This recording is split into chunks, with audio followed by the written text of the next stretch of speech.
Councilwoman Cosby-Hurling. Thank you, Council President.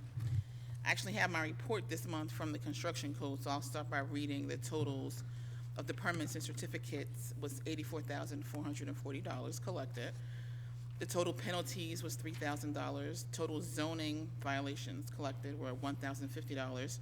Total miscellaneous, which I'm going to find out what that is $800, and a total bounce check fee was $25 collected for the month of February 2017. That's for the construction code. Yay, I had it this month. Thank you, Jennifer. I'm also the liaison, because that's the only committee I'm on, so I'm the liaison also for the Roselle Linden Sewage Authority, and they meet tomorrow, so I don't have a report, unfortunately, but I will be going to the meeting, and I've allowed a little extra time because, like I said last month, I didn't have enough time to get a lot of information, but I'll do my duty, and I'll go tomorrow and spend the time and have a report next month. The Linden Housing Authority meets next month, and I'm going to that meeting as well, but I don't have a report from that because there hasn't been a meeting since January. I want to talk about some Fifth Ward information.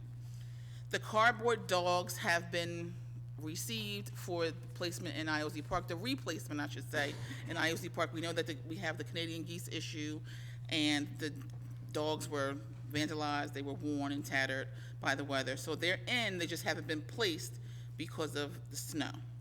We also had issues with people who walk their dogs. They did collect the dog waste, but there was no trash can, so they just dropped it at the end of the park on the Hudson Street side. So by the end of the week, I was promised there will be a can there so that people can drop their waste in the actual garbage can. It was brought to my attention, well, one area I already knew about on Park Avenue, but there are two areas that are like really dark on Park Avenue, and I actually saw a gentleman, he got tapped by a car on Park Avenue. He wasn't injured, he didn't want to go to the police, but it was really, really dark. So I'm gonna have that looked at by whomever needs to look at it and verify that these two areas on Park Avenue above Elizabeth Avenue but before St. George's Avenue are eligible to get lights. So before there's any controversy about that, but they're very dark areas and there's not a lot of light there, so I'm gonna see if I can get that investigated to request lights at a future meeting. We will be having the garden again in the IOZ Park this year. There's a separate group of nonprofits, the young people that do that, so look out for that information. And get your seeds early so we can start the planting. There are boxes there. You purchase the box, and then at the end of the season, you get $20 back. So it was last year $70. You get $20 back at the end of the season once you clear up and have your box ready for planting. There were 10 boxes, I believe, in the park. And this year, we're going to actually have fencing put up to try and keep the rodents out a little better than last year. So that's all that information is going to be coming. Oh, also, we had complaints about missing signs. I also documented quite a few in our ward. The poles are still standing, but the signs are missing. And we know, those of us on council, that there was an initiative, sort of like somebody from engineering was going around and they were documenting all of the signs. And George, we're supposed to get us an intern. We're still waiting for that request. And with the idea is that they'll document all of the signs so that if there is a sign missing, we'll know what sign was there so that we can, quickly replace those signs. So hopefully we can get that done as well. Okay, a couple of announcements. I'm going to ask you to save some dates, please. The Fifth Ward Community Meeting, the regularly scheduled meeting, is April the 4th at 6:30 p.m. at the Linden Multipurpose Center. The focus of the April meeting is usually the budget, but there won't be a budget presentation this April.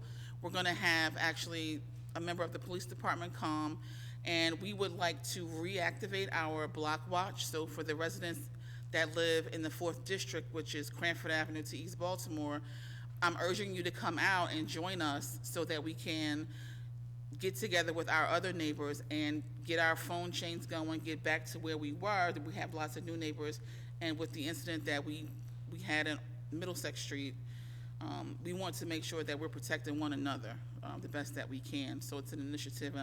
Pleased that my neighbors are volunteering. We're going to get all the information to the entire ward because we want to engage everyone, but specifically anyone who lives from East Baltimore to Cranford, come on April 4th, join us, and let's get the neighborhood block watch reactivated. in our neighborhood. Save the date also for April 20th.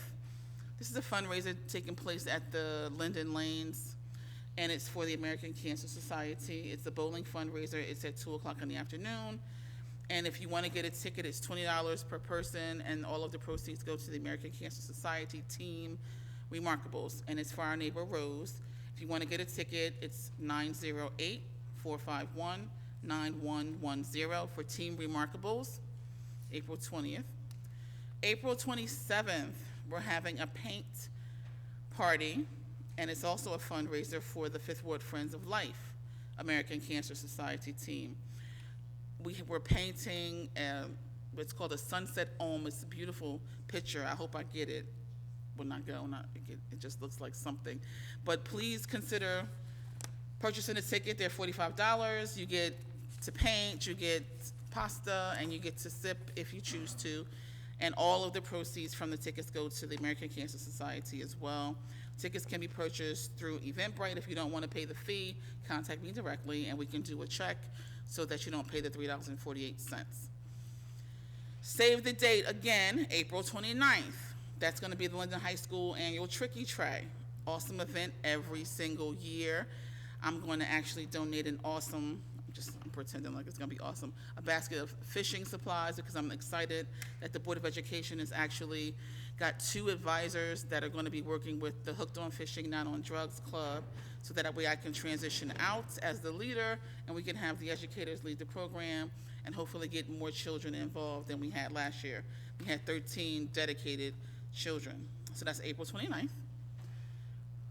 April 21st is the NAACP dinner. If you want to get tickets, you can contact me and I'll get you in touch with a board member so that you can get a ticket. It's April 21st, and it's a well-attended event. Linden Roselle has a joint recognition, and lots of us go each year, so it's going to be a good event. All right. I wanted to just say that on last month, I was a little emotional, so I forgot to mention that we had the Black History program, and we had honors, our own here, Mr. Johnson from the Fifth Ward. We actually had Muhammad Wilkerson, and it was a surprise that he was able to be in town, so he was there, and he was honored by his founding members from the Team 96 Foundation, his mom, and the Candias, who were founding members. They were there, and he said, inspiring words to the children, and that's what it's about. That's what the program's all about. The children who were there got their awards. We had awesome poetry, and we actually competed against the basketball game, but we had a full room, so that was awesome. We were pleased about that. And just for anyone who hasn't been to the Multipurpose Center, on display is an awesome display of history that was created by Mrs. Mildred Curry Johnson. I want to say she created it by hand. I'm sure somebody helped her, but this was her vision. It was a 2 fish, 5 loaves vision, and it's on display now. I'm not sure how long it's going to be there, but it just tells about the history of the center, how the community members came together, and the center was finally there, what the purpose and intention of it is, and I'm hopeful that in the near future we can actually meet her expectations to its fullest, have children there and have them engaged and have awesome programmings for the children, the adults, and everybody just work together. So hopefully when the roof is fixed, everything will be awesome and the building will be just back to brand new. And the last thing I want to say is thank you to Mrs. Flaherty and her 5th grade class for allowing me to come in and read with them, and we always have a good time on Read Across America every year. So that's pretty much it, but I do want to say that the Neighborhood Watch and the reactivation of the same is very, very important. So if you're interested in crime prevention and also working with your neighbors as a collective to protect your neighborhood, then consider joining us on April the 4th. If anyone has any questions, I'm always available. And if you wanted to get updates, you can consider texting 07036 to 84483, and I do alerts on there, so it's totally free. Actually, we have people who join, and it's actually it's really anonymous. So you join, no one knows who you are, and nobody can send you spam or target you for any specific marketing. But it's totally free, so you can text 07036 to 84483 if you wanted to join our text alert, or you can Follow my Facebook page. I have one Facebook page, and it's Rhashonna Cosby-Hurling for political information. Okay, so feel free to follow that, or you can email me or call me, 908-718-7933. Wait, let me see. Oh, the last thing I want to announce also, yes, it's about American Cancer Society again. I'm grateful to 3 of my favorite restaurants here in the city. Johnny Prince's famous Bayway Diner, which is on Southwood Avenue, and I think it's 19th Street.